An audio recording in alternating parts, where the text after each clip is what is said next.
She had 11 days to leave. 11 days to take whatever she could carry, gather 3 children under the age of 10, and walk away from the only home any of them had ever known, because a man in a town office had decided her husband's debt was now her problem, and her problem had a deadline. What she did next has been passed down for generations in the part of the country where it happened, not because it was extraordinary in its sadness, but because of what came after. She did not go to a poorhouse. She did not go to relatives. She walked into the hills behind what had been her land, found a hollow in a clay bank above a frozen creek, and began to build. By the time the worst winter on record arrived 3 weeks later, she and her children were already inside a home she had built with her own hands, out of nothing but clay, smoke, and the kind of determination that history rarely bothers to write down. This is that winter. To understand what she built, you have to understand what she lost. In the mid-19th century, across rural America and much of the British Isles and continental Europe, land tenancy operated on a brutal and simple mechanism.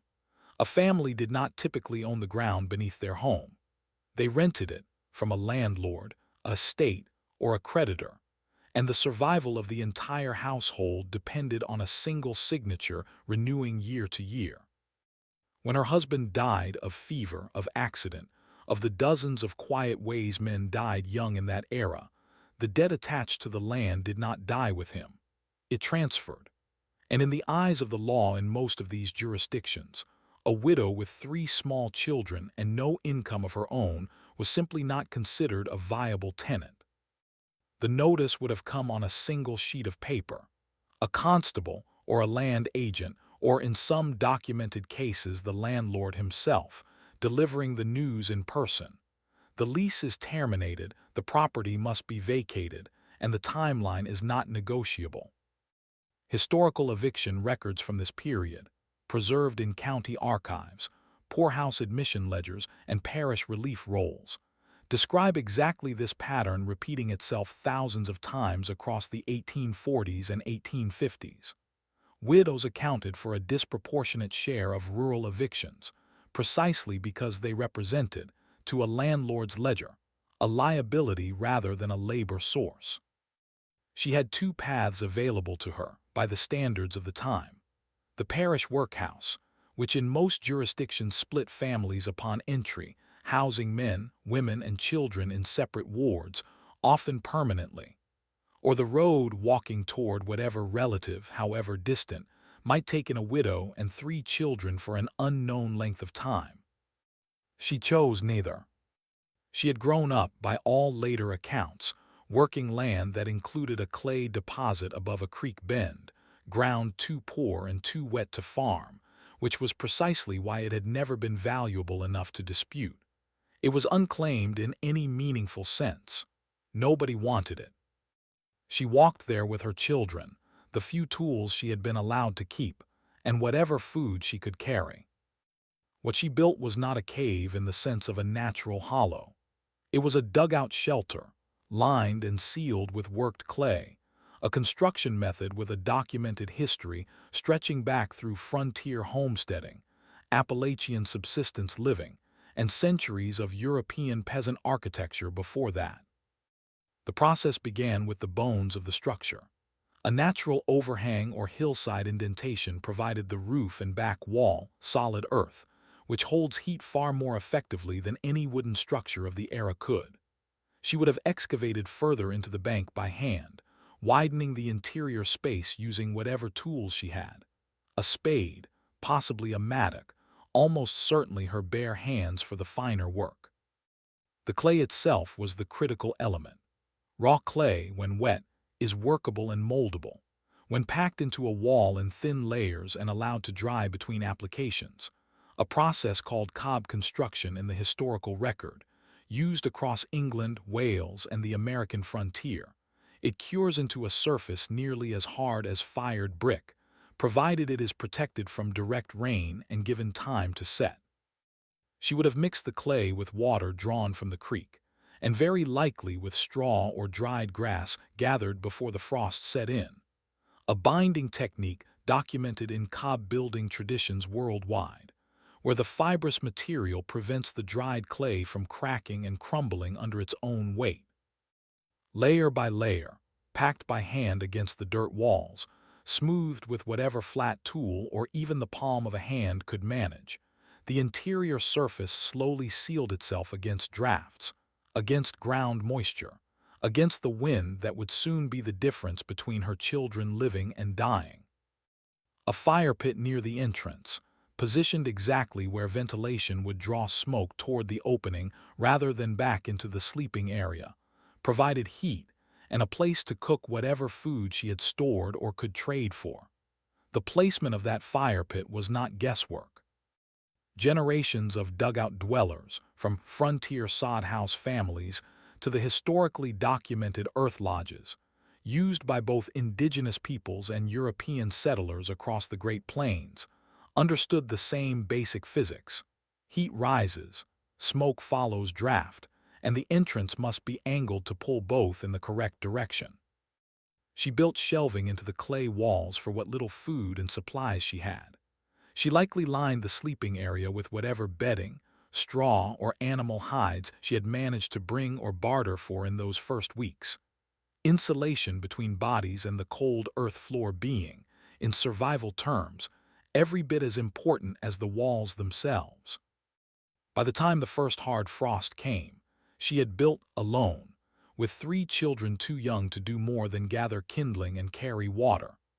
A shelter that historical accounts of dugout living describe as capable of holding interior temperatures dramatically warmer than the outside air, purely through the insulating mass of packed earth and clay. She had no idea yet how badly that shelter was about to be tested. Severe historical winters in the 19th century were not abstract weather events.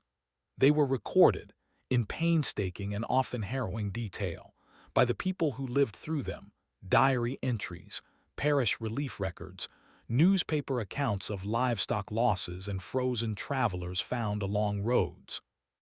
The winters most frequently cited in historical agricultural and survival records from this era, including the notorious winters that struck parts of the American Midwest, the British Isles, and continental Europe across the 1850s, 1870s, and 1880s, shared a specific and brutal signature: temperatures dropping for sustained, multi-week periods well below what the regional infrastructure and housing of the time was built to withstand, paired with snowfall heavy enough to make travel for supplies functionally impossible.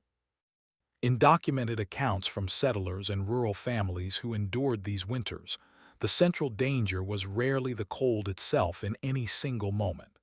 It was the duration. A home, particularly a thin-walled tenant cottage of the kind she had just been evicted from, could lose its heat in hours once the fire went untended. Families documented huddling together for warmth for days at a stretch, rationing fuel, melting snow for water when wells froze solid, and in the most severe recorded cases, burning furniture, fences, and farm structures simply to survive the night. For a woman with 3 young children, the dangers compounded in ways the historical record makes painfully specific. Fuel had to be gathered constantly: wood, dried brush, anything that would burn in conditions where venturing more than a short distance from shelter risked frostbite or becoming lost in whiteout conditions. Food stores, however carefully managed, had to stretch across a season with no possibility of resupply once roads and trails became impassable. And the youngest children, those under 5, represented the most severe mortality risk in any prolonged cold event of this era, a statistical reality grimly documented in period mortality records, where infant and early childhood deaths spiked predictably during the worst winter months. What protected her, where a conventional rented cottage might have failed, was the very thing she had built out of necessity rather than design. The packed clay walls of a properly constructed dugout shelter do not simply block wind.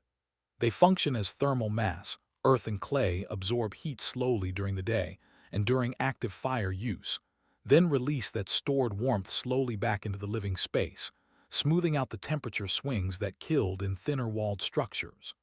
The earth surrounding the shelter on three sides, below the frost line in many cases, maintained a baseline temperature dramatically more stable than the open air above ground. She had, without necessarily knowing the science behind it, built something closer to what frontier homesteaders and survivalist historians now recognize as one of the most thermally efficient shelter designs available to a family with no access to milled lumber, glass, or manufactured insulation. It did not make the winter easy. Historical accounts of dugout and cave-dwelling families from this period describe weeks of rationed food, constant fuel gathering in brutal conditions, children kept close to the fire at all times, and the particular psychological strain of total isolation. No neighbors to check on them, no road passable enough for help to arrive even if it had been sent. But the walls held, the fire stayed lit, and when the worst of it broke, the four of them were still inside. Here is the part of this story that deserves real scrutiny. Stories like hers exist almost entirely in oral history, family genealogical records, and brief mentions in local county histories, rarely in the kind of formal archival documentation that survives centuries intact. The women who built dugout shelters, who survived evictions through sheer improvised engineering, who kept children alive through historically catastrophic winters using nothing but clay and fire. These women were, almost without exception, not considered subjects worthy of formal record-keeping in their own time. Census records from this era typically noted only the barest details: a name, an age, a household size, an occupation if one was formally recognized, which subsistence dugout dweller or widow surviving in a self-built clay shelter never was. Poorhouse admission ledgers recorded the women who entered the system. They have almost nothing to say about the women who refused to.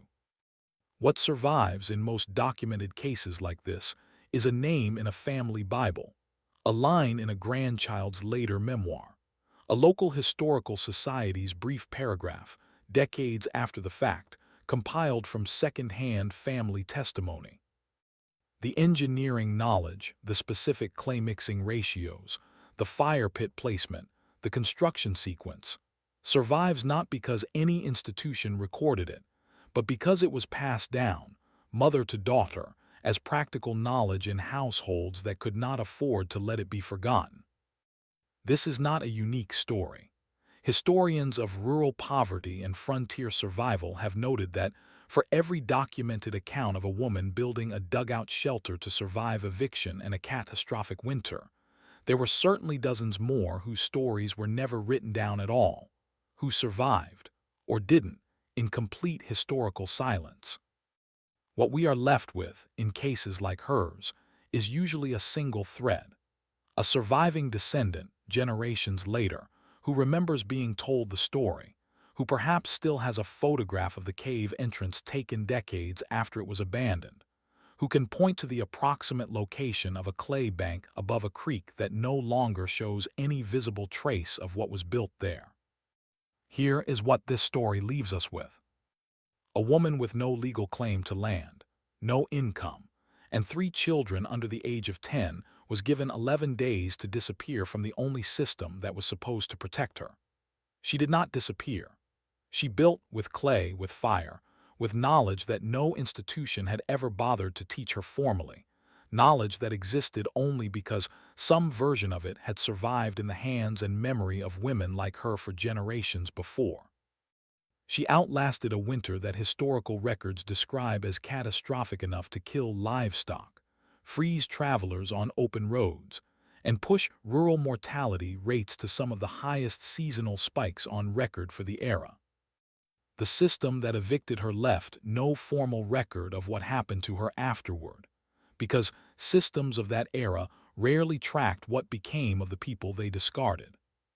What we know because someone, somewhere, refused to let the story stop being told. That is the real pattern worth sitting with, not just in her story, but in the thousands like it that never made it into any archive at all. The history that survives is not always the history that mattered most. Sometimes it is simply the history that someone loved enough to remember. She built a home out of the ground itself, kept 3 children alive through the worst winter in living memory, and then, as far as any formal record shows, simply continued living. That continuation is the part history forgot to write down.